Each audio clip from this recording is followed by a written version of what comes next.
प्यारे विद्यार्थियों, आप सभी का चैनल पर हार्दिक स्वागत है। कल राजस्थान की शिक्षा में बढ़ते कदम के तहत कक्षा 3 से लेकर 8 तक परीक्षाएं शुरू हो रही है, जिसमें गणित, हिंदी और अंग्रेजी की परीक्षा कल। कक्षा 7 का भी गणित विषय का पेपर है।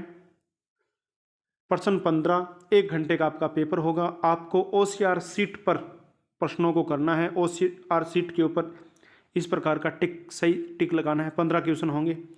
अंक, प्रश्न नंबर 1 को हम पढ़ना शुरू करें उससे पहले आप वीडियो को लाइक करें, चैनल को सब्सक्राइब करें और घंटे का निशान भी दबा दीजिएगा। अंक 5, 7, 0, 4, 9 में सबसे बनने वाली सबसे छोटी संख्या। देखो, सबसे छोटी संख्या 5 अंकों से बनने वाली सबसे छोटी संख्या होती है, वो संख्या होती है जिसमें सबसे पहले छोटा अंक ही आता है। अब छोटा अंक इसमें कौन सा है? 0 है, तो 0 को छोड़ दीजिए। इसके अलावा 5, 7, 4, 9 में सबसे पहला कौन सा अंक है? 4। छोटा अंक कौन सा हो गया? 4। तो आपका उत्तर या तो ए आएगा या फिर आएगा से। 4 के बाद फिर छोटा अंक, तो 4 के बाद एक में तो 9 है और एक में 0 है, तो 0 वाला हो गया। ये 40,000 होगी, ये 49,000 होगी, तो आपका उत्तर क्या हो गया? से हो गया पहले का। दूसरा, 4032 को अंकों में कैसे लिखा जाता है? 4032, तो 4032, 4032, 4032 आपका उत्तर कौन सा हो गया? से हो गया 4032। प्रश्न नंबर 3 की बात करते हैं। प्रश्न नंबर 3 देखिए प्यारे विद्यार्थियों, 2000 प्लस 30,000 प्लस 7 प्लस 20 प्लस बराबर 800, ये कितने होंगे? तो देखो, 30,000 में 2000 जोड़ दिए 32,000, 32,000 में 800 तो 32,800 और 20, 32,820 और 7 जोड़ दिए 27, 32,827, 32,827 कहाँ पर है? ये आपका ब उत्तर हो गया। प्रश्न नंबर 4 देखो, संख्या क्रम 6,000, 6,050, 6100, 6150 में अगली संख्या क्या होगी? तो गौर करिएगा आप, 6,000 के बाद 50 जोड़ दिए तो 6,050, फिर 50 जोड़ दिए तो 6100, 6100 में फिर 50 जोड़ दिए तो 6150 और फिर 50 जोड़ देंगे तो आपका उत्तर क्या आ जाएगा? 6200 आ जाएगा। और 6200 किस में?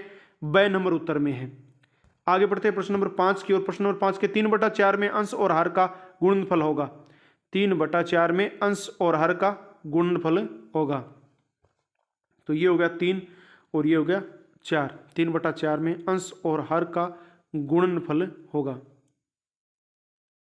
तो ये आप अपने गणित के गुरुजी से पूछ लेना भाई सवाल, मैं आपको केवल पेपर बता रहा हूँ। और फिर देखो 6 नंबर, 12/16 भाग 4/4 बराबर 3/3 में रिक्त स्थान पर अंक आएगा, तो 12/16 भाग 4/4, ये भी अपने गुरुजी से पूछ लेना भाई।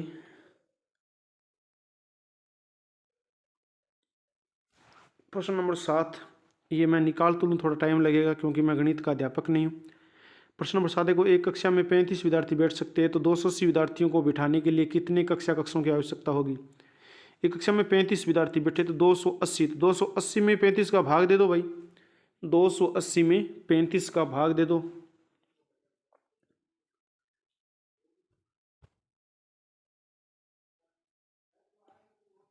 देखो आप, लगभग इसमें होंगे 8 होने चाहिए शायद।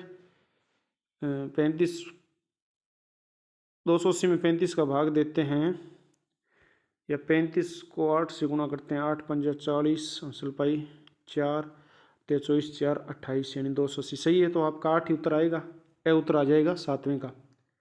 प्रश्न नंबर 8 देखो, यदि भागफल 37 है, भाजक 25 है और शेषफल 4 है, तो भाज्य ज्ञात कीजिए। ये आप अपने गुरुजी से पूछ लेना भैया, आप जो भाग वगैरह निकालते हैं। प्रश्न नंबर 9, कितने चौथाई मिलकर एक पूर्ण इकाई बनती है? कितने चौथाई मिलकर? तो चौथाई तो 4 मिलेंगे, जब एक पूर्ण इकाई बन जाएगी तो आपका द उत्तर हो जाएगा। प्रश्न नंबर 10 देखो, संख्या 12 एवं 18 का सबसे छोटा समान गुणज होगा। सबसे छोटा समान गुणज होगा तो 36 होगा, जिसमें 12 को 3 बार और 18 को 2 बार। और प्रश्न नंबर 11 देखो, यदि एक पुस्तक का मूल्य 105 रुपये है, तो ऐसी ही 135 पुस्तकों का मूल्य कितना होगा? तो भाई आप गुणा कर लेना, 135 को 105 से गुणा कर लेना, जो उत्तर आपका आए वो लिख लेना। ये छोटी सी संख्या, ये दो तो होने वाली नहीं है, इन्हीं दो में से होगा, या तो ए होगा या ब होगा। अब ये आप जोड़ कर लीजिए, 105 135, 135 में सीधा 100 का भाग देते हैं तो 13,500 तो ये हो गए। और फिर बची 5, 5 को 135 से गुणा करेंगे, 135 को 5 से गुणा करेंगे, 100 से गुणा कर दिया, 5 से और कर देते हैं तो आपका उत्तर आ जाएगा ए। 11वां का क्या हो जाएगा, ए उत्तर हो जाएगा। आगे बढ़ते हैं प्रश्न नंबर 12 की ओर। 3 किलोग्राम, 500 ग्राम बराबर ग्राम। तो 3 किलोग्राम, 500 ग्राम, तो ग्राम कितने हो गए, 3 किलो में, 1 किलो में 1000 ग्राम होते हैं, तो 3 किलो में 3000, और 500 कितने हो गए, 3500 ग्राम। तो आपका उत्तर क्या हो गया, ब। प्रश्न नंबर 13, एक आयत की लंबाई उसकी चौड़ाई से दुगुनी है तथा आयत की चौड़ाई 5 सेमी है, तो आयत का परिमाप होगा। देखो, आयत की लंबाई उसकी चौड़ाई से दुगुनी है और आयत की चौड़ाई 5 है, तो इससे दुगुनी 5 से हो गई 10, 5 और 10, तो 5 और 10 को जोड़ दो, 5 और 10 कितने हो गए, 15, और 15 को 2 से गुणा कर दो, 30 उत्तर है, तो आपका उत्तर क्या हो गया, ए हो गया। प्रश्न नंबर 14, एक हॉल का फर्श पूरी तरह से 25 कालीनों से ढका हुआ है जिनमें प्रत्येक कालीन की माप 3 मीटर इंटू 2 मीटर है। हॉल के फर्श का क्षेत्रफल क्या है।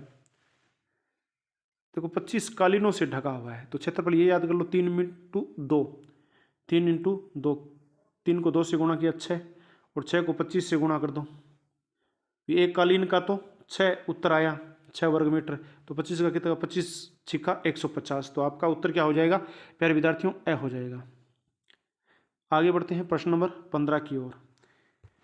एक समबाहु त्रिभुज जिसकी भुजा की लंबाई 6 सेमी है, तो त्रिभुज का परिमाप होगा।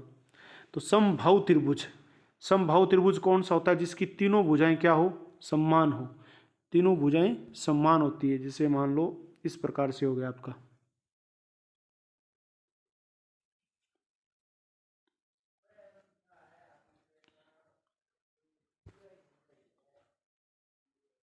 तो इसमें तीनों भुजा समान है, तो इसमें कितनी बताई गई है, एक की 6 बताई है, तो 6 इंटू 3 बराबर 18 परिमाप हो गया।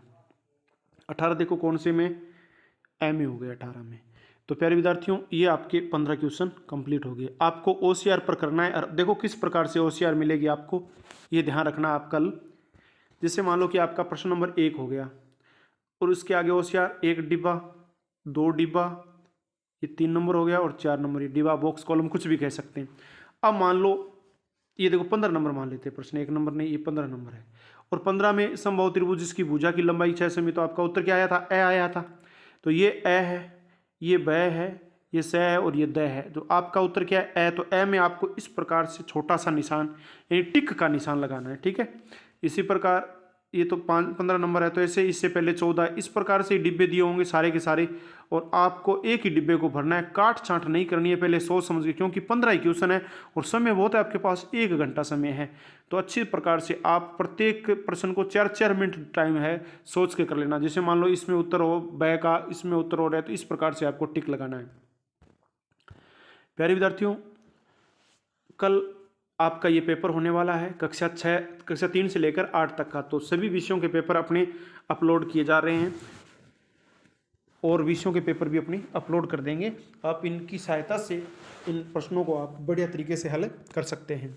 आपने इस वीडियो को अंत तक देखा, इसके लिए बहुत बहुत धन्यवाद। यदि वीडियो पसंद आए तो आप लाइक करें, अभी तक आपने हमारा चैनल सब्सक्राइब नहीं किया तो चैनल को सब्सक्राइब करें, घंटे का निशान दबाकर बेल आइकन को भी क्लिक कर दीजिए। फिर मिलेंगे नई क्लास में, तब तक के लिए जय हिंद, जय भारत, वंदे मातरम।